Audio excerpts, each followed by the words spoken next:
یہ بھی بتائیے کہ پہ تنقید ہو رہی ہے کہ ایک وقت پی ٹی آئی کہتی تھی کہ سائفر آیا تو مداخلت ہوئی، آج پی ٹی آئی کہہ رہی ہے کہ ٹرمپ آیا اور ہمیں چھڑائے گا. نہیں آج یہ مداخلت کی دعوت نہیں ہے. کل خان صاحب کے ساتھ کچھ 7 ساڑھے 6 پونے 7 گھنٹے رہا ہوں. ایک بات بھی صاحب نے یہ نہیں کہا کہ ٹرمپ کے آنے سے میں کوئی نکل آؤں گا. انہوں نے یہ البتہ کہا کہ جو پچھلی رجیم تھی اس کے جانے کے بعد کم از کم ایک نیوٹرل رجیم تو آئے گی. وہ جو بائیڈن صاحب کے نیچے جو ان کی ایڈمنسٹریشن تھی، جو رجیم چینج تو ہوا تھا نا جی. ڈونلڈ لو کی کل بھی عمران خان صاحب نے بات کی کہ ڈونلڈ لو کا جو لیٹر تھا جس میں دھمکی تھی وہ کس کو تھی؟ ان سے عمران خان کی کیا کوئی ذاتی دشمنی تھی؟ امریکہ نے کوئی عمران خان نے امریکہ کا کوئی وائٹ ہاؤس کا کوئی 4 مرلے زمین دبائی ہوئی تھی؟ نو. عمران خان کچھ ایسا کر رہا تھا جس کی وجہ سے ان کو ادھر تکلیف تھی. اور میں کہتا ہوں کہ آپ ہمیشہ کچھ ایسا کرتے رہا کریں جس سے ان لوگوں کو تکلیف پہنچے جن کی وجہ سے پوری عالم اسلام میں مسلمانوں کو تکلیف ہے. فلسطین میں جو خون بہہ رہا ہے، اسرائیل کے پیچھے کون ہے؟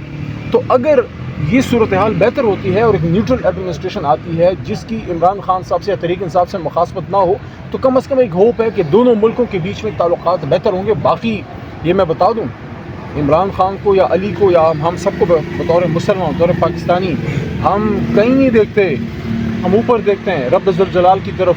عمران خان نکلے گا اللہ کے حکم سے، لیکن عوام اپنے دم پہ اپنے لیڈر کو جو ہے وہ نکالے گی، اس کے ساتھ کھڑے ہیں.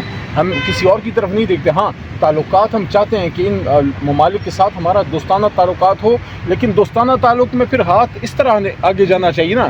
شہباز شریف صاحب کو اس کی عادت ہے یہ ہاتھ نیچے رکھنے کی. اچھا علی محمد خان صاحب بتائیے گا، میری آپ پی ٹی آئی کی اکثریت جماعت یہ سمجھتی ہے کہ احتجاج ہی واحد حل ہے ہر چیز کا، تمام مشکلات کا احتجاج ہی واحد حل ہے. تو لیکن اب آپ ماضی میں بھی اسلام آباد میں آئے، احتجاج کیا، اسلام آباد میں آپ احتجاج پورا کیا، اب آپ 9 تاریخ کو بھی جلسے کے لیے جا رہے ہیں سوابی میں. تو کیا یہ سوابی والا جلسہ جو ہے یہ آپ کی فائنل کال ہوگی یا یہ بھی ایک پریکٹس میچ ہوگا؟ یار دیکھو، سیاست میں کوئی پرسوں کوئی دنیا ختم ہو رہی ہے، اس سیاست میں فائنل کال دے دی، تباہی پھیر دی، لنکا ڈھا دی، یہ نہیں ہوتا. سیاست جو ہے آپ روز کا کام ہے، آپ ایک فائٹ کرتے ہیں اپنے مقصد کے حصول کے لیے. عمران خان صاحب جب انشاءاللہ باہر بھی آئیں گے تو عمران خان صاحب کی جدوجہد کو ختم تو نہیں ہوتی. ان کے باہر آنا ایک نئی جدوجہد کی طرف ایک اور پہلا قدم ہوگا. کل میں نے خان صاحب کو ویسے ایک بات کی، میں کہا خان صاحب آپ جب انشاءاللہ دوبارہ باہر آتے ہیں، آپ اپنے ہاتھ سے اپنی نئی ٹیم بنائیں، ایک ایسی ٹیم بنائیں جس کا ہر بندہ عمران خان. اچھا علی محمد خان صاحب یہ بھی بتا دیں کہ کیا ٹرمپ کے آنے سے خان صاحب کو کوئی فائدہ حاصل ہوگا؟ دیکھیں، ٹرمپ صاحب سے ایک اچھا تعلق خان کا تھا، لیکن یہ سمجھ لینا کہ ٹرمپ صاحب ادھر سے فون کریں گے اور کہیں گے کہ عمران خان کو نکالیے، یہ الف لیلا کی کہانی تو نہیں. اسٹیٹ ٹو اسٹیٹ ریلیشنز ہیں، وہ کوئی اس طرح انٹرفیرنس تو تھوڑی نہ کرتے ہیں. لیکن ایک چیز ہے کہ جو بائیڈن کے نیچے رجیم چینج ہوئی اور ٹرمپ کے ساتھ عمران خان صاحب کی حکومت کے اچھے تعلقات تھے، تو یہ ایک ایکسپیکٹیشن ہے کہ ٹرمپ ایڈمنسٹریشن کے آنے کے بعد وہ ایک نیوٹرل پوزیشن لیں گے. خان صاحب نے یہ لفظ کیا کہ غیر جانبدار رہیں گے. تو باقی ہمیں اپنے رب پہ جو ہے وہ یقین ہے. اچھا علی محمد خان صاحب کا بھی یہ کہنا تھا کہ ہم کسی پہ انحصار نہیں کرنا چاہیے. تو ہمیں تو میسج اللہ خود دیتا ہے کہ حسبنا اللہ و نعم الوکیل، نعم المولا و نعم النصیر. علی محمد خان صاحب یہ بتائیے گا کہ جیسے ٹرمپ جیتے ہیں اس کے بعد اسٹیٹ آف پاکستان کی تمام انتظامیہ جو ہے وہ سعودی عربیہ میں پہنچ چکی ہے. کیا سمجھتے ہیں کہ خوف ہے ٹرمپ کی جیت کے بعد پاکستان کی اسٹیٹ کو؟ کیا وجہ ہے کہ سارے کے سارے اس وقت سعودیہ چلے گئے؟ جب گناہ بہت زیادہ بڑھ جاتے ہیں تو بندہ حرمین شریفین جاتا ہے.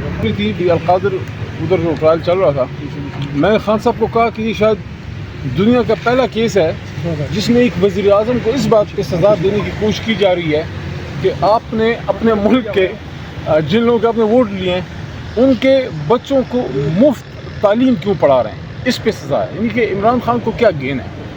ٹرسٹ کا جدھر نام آتا ہے ٹرسٹ کا مطلب یہ ہے کہ آپ بینیفیشری نہیں. جب کبھی بھی آپ نے کوئی خیراتی ادارہ بنانا ہوتا ہے آپ اس کو ٹرسٹ کا نام دیتے ہیں، جس میں یہ مطلب ہوتا ہے کہ جو بھی ٹرسٹی ہے اس کو ایک آنے کا، ویسے آنا تو اب ختم ہی ہو گیا، روپے کی بھی کوئی قیمت نہیں رہی، ایک آنے کا آپ کو فائدہ نہیں ہے. تو آپ اس بات پہ اپنے وزیر اعظم کو سزا دے رہے ہیں کہ آپ ہمارے ملک کے غریب بچوں کو مفت تعلیم کیوں دے رہے ہیں اور ان سے کوئی پوچھ نہیں ہے. ان کا سارا کچھ باہر پہنچ گیا ہے، ایون فیلڈ، سوئس بینکس، سر محل. چلے یار کل خان صاحب سے ملے تو خان صاحب کیا کہہ رہے ہیں اس کے ان کیسوں کے بارے میں، ان کی کیا رائے ہے، کیا کہنا ہے؟ انہوں نے سارا جو خان صاحب کو جانتے ہیں ان کو پتہ ہے کہ عمران خان صاحب کو زندگی میں صرف ایک چیز سے پیار ہے، سب زلالی پرچم، انہیں پیسہ کیا کرنا ہے، انہیں عہدے کیا کرنا ہے، جیلی کیسز بنائے ہوئے ہیں. عمران خان کسی کے ایک روپے کا ربادار نہیں ہے. آپ نے ان پہ توشہ خانہ پتہ نہیں کون سا خانہ بنا دیا، خانہ آپ نے خراب کر دیا ہے پاکستان کا. اور کل ایک بات میں نے میں نے خان کو ایک بات کی، میں نے کہا خان صاحب میں نے کئی بار اڈیالہ کے باہر یہ بات کی ہے کہ یہ جو عمران خان کو اب جیل میں آپ نے رکھا ہوا ہے نا، یہ عمران خان کا نہیں، یہ آپ اس قوم کا نقصان کر رہے ہیں، ان کا وقت ضائع کر کے. کہ ایک لیڈر ہے اس کو جب آپ قوم سے دور کر رہے ہیں تو نقصان کس کا ہے؟ ایک اچھا لیڈر اگر موجود ہے اور وہ قوم کو لیڈ نہیں کر پا رہا تو پھر نقصان تو قوم کا ہے نا. آپ دیکھیں، میں یہ نہیں کہتا کہ ہمارے دور میں سب کچھ بہت آئیڈیل تھا، لیکن ایک ہوپ تھی، چیزیں بہتر ہو رہی تھیں، باہر سے بڑی بڑی انڈسٹریاں آ رہی تھیں، بڑے آپ دیکھیں کار مینوفیکچررز آ رہے تھے. آپ جاپان جرمنی کو دیکھیں، یہ جو دو ملک ہیں خاص کر دوسری جنگ عظیم کے بعد تباہ و برباد نہیں تھے، صرف آٹو موبائل انڈسٹری سے اٹھے ہیں. ہمارے دور میں آٹو موبائل انڈسٹری آ رہی تھی، ایک ماحول بن رہا تھا، آپ کی فیکٹریاں بن رہی تھی، انویسٹمنٹ باہر سے آ رہی تھی، نوجوان جو ہے اس کی آنکھوں میں ہوپ تھا. آج تو ہر نوجوان ملک سے باہر جانے کی جو ہے وہ کر رہا ہے. اصل میں تو جو انہوں نے نقصان کیا ہے خزانے کا تو کیا ہے، اداروں کا تو کیا ہے، اصل نقصان کس کا کیا ہے؟ امید کا، قوم کی اور خاص کر نوجوانوں کی امید توڑی ہے یہ اس فارم 47 حکومت نے اور ان کے ہینڈلرز نے.